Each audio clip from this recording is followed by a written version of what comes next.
impacted him. It was his first mission trip, and just some lessons that he learned. So Bo's going to go first, and then I'm going to give just kind of a brief little summary on what we did on the trip and just a few additional things, and we got just a few pictures. So if everybody have a seat, and I do know afterwards there's some ice cream, and everybody that went on the trip is going to be back in the fireside room. So after the presentation, feel free to go get some ice cream, visit with any of these overachievers that wore their Nicaragua shirts. If you notice, Bo and I do not have our Nicaragua shirts on. But anybody that went on the trip, feel free to visit with them, ask them questions. But that'll be immediately after the presentation, and I'm going to turn it over to Bo. Good evening. It's definitely a great opportunity to be here with you all tonight and just kind of share a few things. I know we don't have a lot of time, but just kind of be brief. But really, I don't know how I can even tell you about the trip in the short amount of time that I've been given. And I know a lot of these people feel the same way. Just what an impact it made for me in my life, and definitely just for my first year being able to go on this mission trip. So I've been working in construction the past couple years, and I've been able to learn a little bit of Spanish, just kind of picking it up, asking the guys, how do you say this, how do you say that in Spanish? And I didn't realize how much of a blessing that was going to be going to Nicaragua. Every congregation that we went to, I was able to truly meet the people. Truly hear about their lives, truly get to know them on a personal level. I want to share a story with you, and I think this is a story that was very impactful for a lot of people within our group. But I want to tell you a story about a lady named Brenda. It's real late one night, and we're traveling in the vans, and we're still giving out food bags. And it's one of our last stops that night. And we're all tired, you know, we're sitting there in the van, been traveling a lot that day. And we get out at Brenda's house, and she has a son named Giovanni.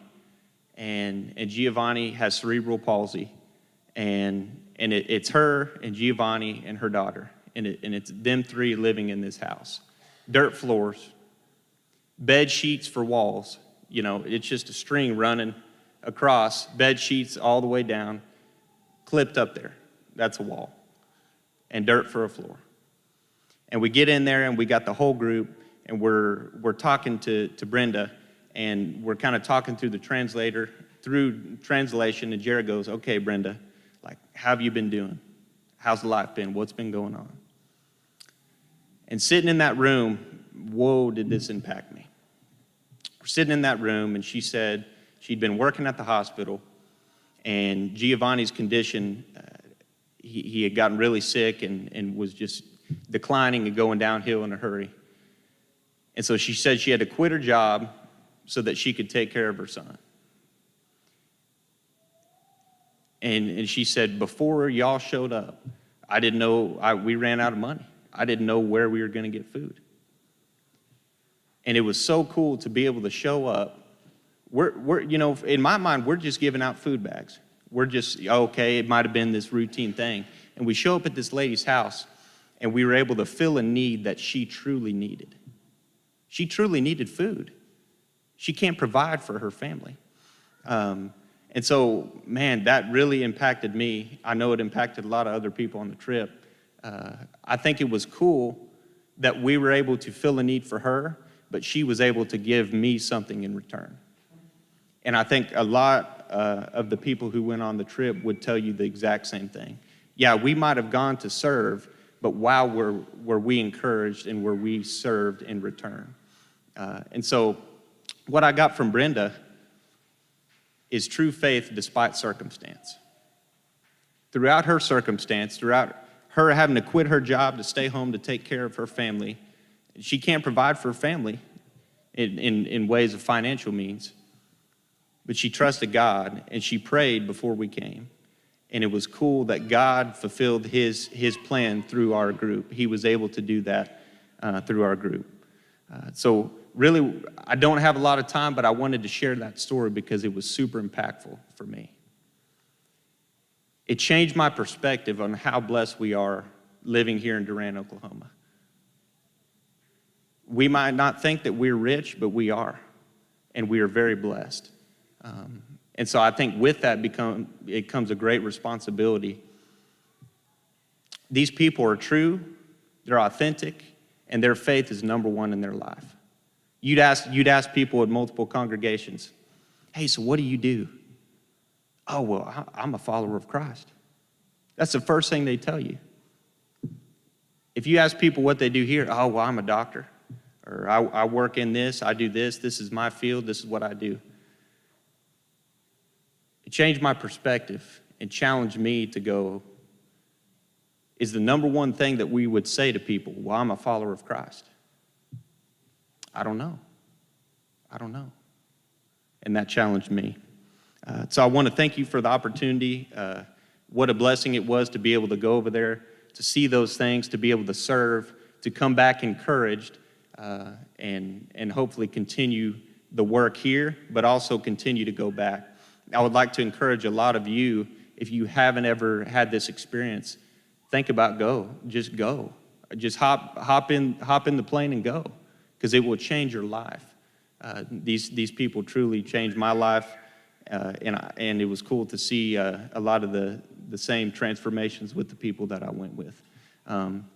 So that's kind of what I have for this evening, and BJ will come up next and share more of the schedule, the congregations we went to, and the tangible things that we did. So, Thanks, Bo. We had 20 people that went on this trip, and about half of them, it was their first time.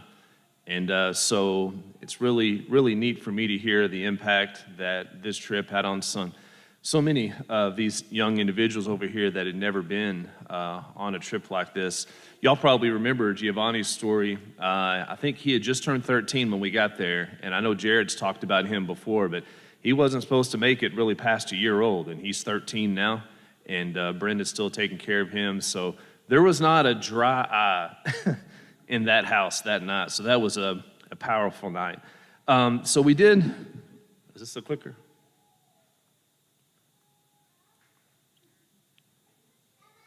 Perfect. So we did take 20 people. So I am not as good at taking pictures as these girls over here. So there's like 1,000 pictures of this trip on some app that they have. And so I've got a few pictures. I'd like to share with you just a few things that we did. I think this picture has everybody in it. This was towards the end of our trip. I think all 20's in there. I see Abigail and Yazer's in there. And I think our two drivers, Don Pablo and Don Julio's in there. Probably a couple extras. Jean-Pierre's there in the back by me. That's our translator. So that's the crew that went. On day one, we just traveled Thursday. We left on a Thursday. That was our travel day. Day two, we went to Ometepe Island, and I know you've heard Jeff talk about this island a lot. So we went to the island. This is on the big ferry. They put the vans. We had both vans with all of our stuff on there. It's about an hour ride to the island. We talked a lot about it's like you think you're almost there, like, oh, we're almost there, and then you turn around and look, and we're not even halfway there. It was a little windy the first day. I think there was maybe some Dramamine taken by a few. It was a little windy on the way there, but really not on the way back. So when we got to the island, the preacher there, his name is Christopher, I think is what we call him, and his wife, Dulce. I know y'all have heard her talk a lot. So when we got there, she fed us this amazing meal. I'm pretty sure this is a picture of us sharing a meal together. So we had lunch there. After the lunch, we walked through this cemetery, and we went to a house that was built for a woman and her children. I don't remember if this was funded through the garage sale, possibly, Dale. No, it was funded here. It was funded by the church here. This is not the house, by the way, but this is a house that was next to it that looks very similar, and this is what was built. So you can imagine going from this, something similar to this, and that was with funds that came from this congregation. It was neat to go and see that. We did have worship with them that evening. Jared preached about, he did a great lesson on Mary Magdalene that night. We played some games with the kids. This is actually on the roof of the hotel. When we got back that night, we all went up on the roof and got everything ready for Vacation Bible School for the next day. So they're all cutting stuff out with scissors there. The next day, we were still on the island. This was day 3. We did a Vacation Bible School with all the kids, and there were a lot of kids. This is the group putting together some bags for all the things that the kids were going to get. Somebody had a great idea. We made a little tunnel, and all the kids ran through our tunnel like they were running in on a basketball game, and you would thought this was the World Series or something. I mean, we all had our hands up, and we were dressed up in our VBS costumes, and they ran through there, and they were on cloud 9. I don't have a lot of other pictures, but the VBS there was really awesome. Dulce is she is a rock star when it comes to VBS. She whipped those kids into shape, and there's a lot of songs that she sang that I'd really like to know in English for our Vacation Bible School because it was awesome. She did a fantastic job. The story that we did was the story of Gideon, and so that was a really neat thing that we did at multiple congregations. When we left the island, was another hour ride back on the ferry. Not near as windy, but I do remember us all going up on top. It was like 100 degrees, really hot, and we just sang for an hour all the way back. And that was just a really neat experience. And there were other people up top. They didn't really join in singing, but they sit and listened. So as they didn't have anywhere to go, you couldn't leave the boat, so they had to listen to us sing. So we sang for almost an hour. This was day 3. This was kind of a long day. I remember traveling back. We did stop by the Bika school, which used to be the orphanage. So that was I had never been there. So it was neat to see that. We did stop just for about half an hour at a place called Katarina. So this is, I guess, an extinct volcano that is now a lake. So that was a really pretty sight. But this was the night that Bo was talking about. We did have to travel all the way back to Managua this night to stay in a different hotel because the hotel that we stayed in for the majority of the trip, they did not have enough rooms for all of us. So we drove all the way back to Managua that night, and on the way there is when we made a few stops that Bo had mentioned. We stopped and saw Brenda and Giovanni. We stopped at I guess it was Abigail's mom's house, and saw that family and took them some food as well. But that was day 3. Day 4 was Sunday, so we went and had Sunday morning worship in Diriamba. The lesson was a very powerful one. I remember it was a lesson about true religion, about taking care of widows and orphans and being unstained from the world, how we're not of this world. So that was the theme of the lesson that morning, and it was a really, really good lesson. We were able to go back and stay at our normal hotel, which was called Mi Bohio. We had lunch on Sunday at this place. This is Jared's favorite place. He was happy this day. This is just a little family-owned restaurant, but they make pupusas there. And if you've never had one of those, they're pretty good. But it took her a while to cook. She was probably not used to cooking for a crowd this size. But I think Jared would eat there every day if he could. So that's what that picture is. That evening, we went to a place called La Boquita, and we did a VBS there. So this is a picture of us doing Vacation Bible School here. Let's see, is that Jackson there in the front being Gideon? And Jean-Pierre is in the black, that's our translator. And they both did a fantastic job. So La Boquita was a neat place. It's actually, where we were at was actually by the Pacific Ocean, so it was really, really pretty there. But there were a lot of kids there. This is a picture of some of the kids that were there. Elena found a buddy. and that was her participation for VBS, I think, right there. She did not want to put that one down. So lots of kids there. Just a really, really neat night. Again, same skit, just interacting with a lot of people. And overall, it was just from worship that morning in Diriamba, which it's hard to describe what it's like to worship with brothers and sisters in another country. All I can say is that the blood of Christ has a way of uniting people unlike anything else.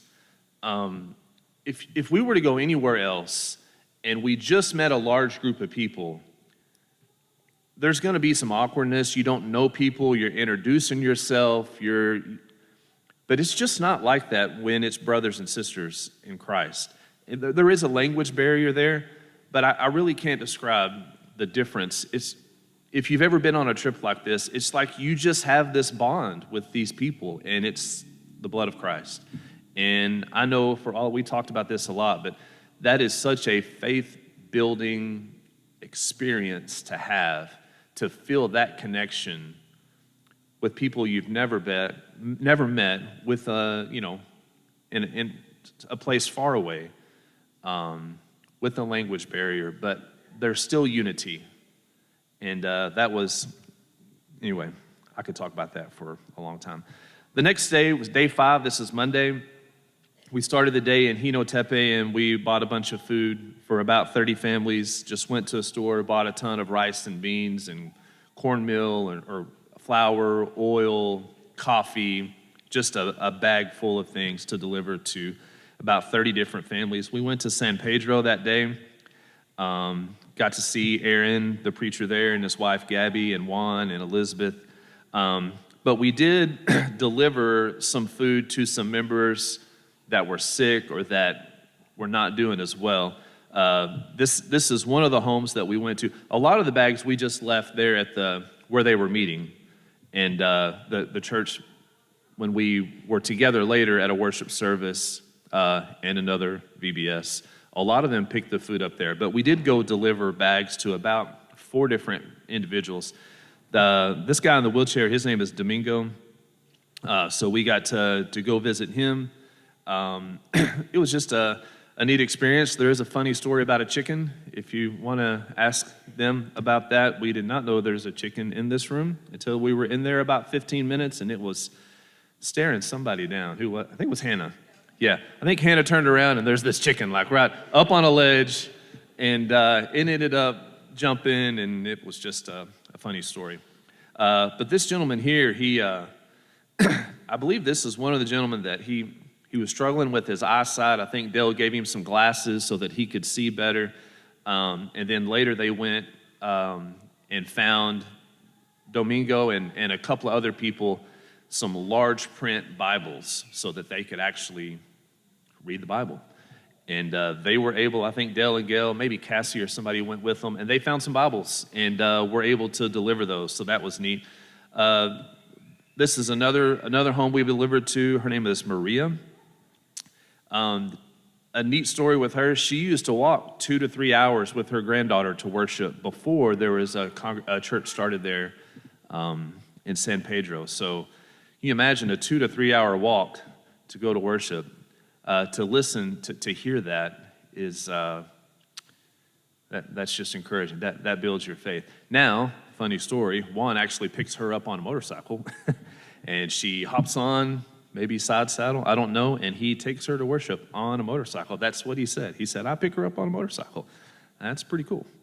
This is another lady that we went and visited. Again, I think they got her a Bible as well. She was a really neat story. Her name is leaving me, but her whole family was faithful and just a really, really big part of the church there. And one of the things that the preacher there said was that she did her health condition, her legs would swell, and she didn't miss. So I mean, she walked to church regardless of her health, regardless of she was going to be there. And then we had a service somewhere a different night, and it was a day or two later, and she was there, and she had her new large print Bible and was so proud of it. She came, and I remembered her, but she came, and she came up to me and like hugged me, and she was, look at this Bible. I mean, she was so excited to have, it was like pretty in purple, and the letters were really big, and she was super excited. The last guy, I have his name in here, Victor, I believe.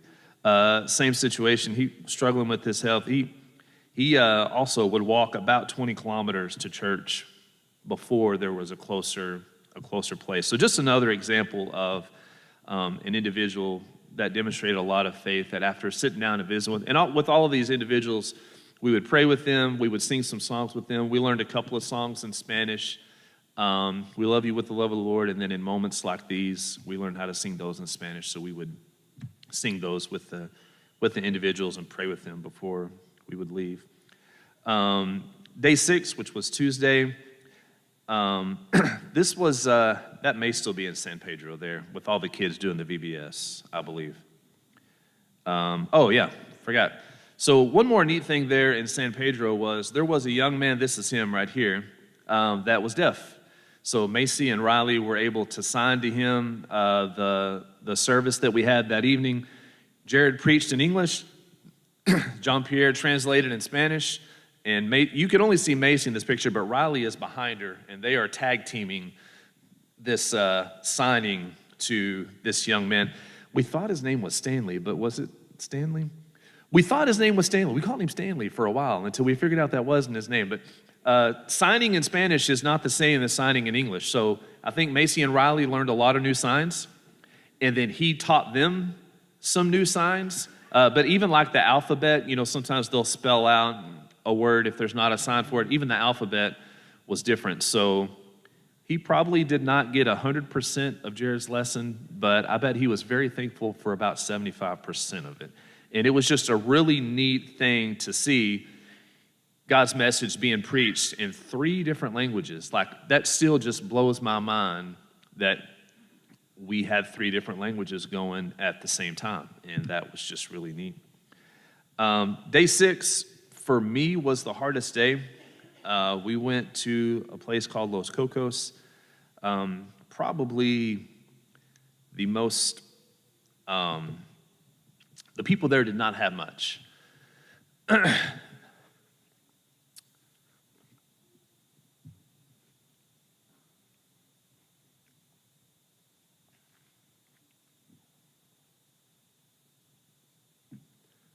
Un momento. Give me just a second. All right. I didn't even put some pictures up here. I didn't feel right putting some of these pictures up here. I was thinking, I was putting myself in their shoes. I don't know if I would want everybody seeing my situation. But it was a really encouraging day. This is the baptistry there. I think there was some paint that was going to be given to paint it. But what we did is we walked to a lot of different areas, again, delivering food. So we had a bunch of food to take a lot of people. Here's Dylan and Bo being gentlemen here, helping Gail and another lady here. Some of the walks we went on this day were pretty steep. And so we went on some hikes this day. And it was hot, and some of the hikes were a little long, but I'll be honest, some of the places that they were living in, I don't see how they do it during the rainy season, because they're already living in really, really tough conditions. And when the rain's coming in, I honestly don't see how they do it. But you still see smiles on their face. We took them some food and sang with them and prayed with them. But that was, for me, that was a tough day. Day 7, that's all the pictures I have. Day 7 was Wednesday. We went door knocking in a place called La Conquista. We door knocked with some individuals there that were helping in that area. From about 9 in the morning to, I don't know, maybe 3 o'clock in the afternoon, 3 or 4 o'clock. The first night, Wednesday night, we did have the campaign worship service. We did a VBS with the kids. Actually, I think we did the VBS with the kids on Tuesday night. We did that Vacation Bible School. The next night, the church there actually did the VBS, and we helped them. So we did one VBS one night. They did the next night. Day 8, we went back to Managua and did a VBS at a congregation there. It's the preacher there's name is Leonardo. And then day 9 was to travel back. So that I realized that was a really short. I'm already 5 minutes over what I was supposed to be. I just wanted to share a few pictures and let you know what we did, but I also just want to say, and Jared has said this before, but you all are a part of this trip. Everybody in this room, if you were not physically there, if you were here, you are a part of this trip. So many of you have contributed to this in so many different ways. Some of you have contributed financially. I know the church supports a lot of work here in Nicaragua. Some of you helped individuals like myself go on this trip. And so I think it was a great experience. I appreciate Jared and Dale and Gail and Cassie and Phoebe's work that made it possible. I know it had a great impact on all these young people here. It had a great impact on me. I have not been in over 20 years. So a lot of things have changed, and some of it has stayed the same. But just wanted to share that with you. Definitely want to keep the people in our church family in Nicaragua in our prayers. We are going to have a reception back here in the fireside room, so I think there's some ice cream back there. Ask them about it. Get some ice cream and ask them about it. When we all got back that night, I know at my house we were still up at 3 a.m. talking about the trip. Krista said her and Bo were up till 3 a.m. talking about the trip. We got back, we were tired, we were exhausted, but we had to talk about it. We had to. It was that impactful. So they want to talk about it. So go back there and drill them with some questions and ask them about it. Okay, I guess you are dismissed, and back to the fireside room.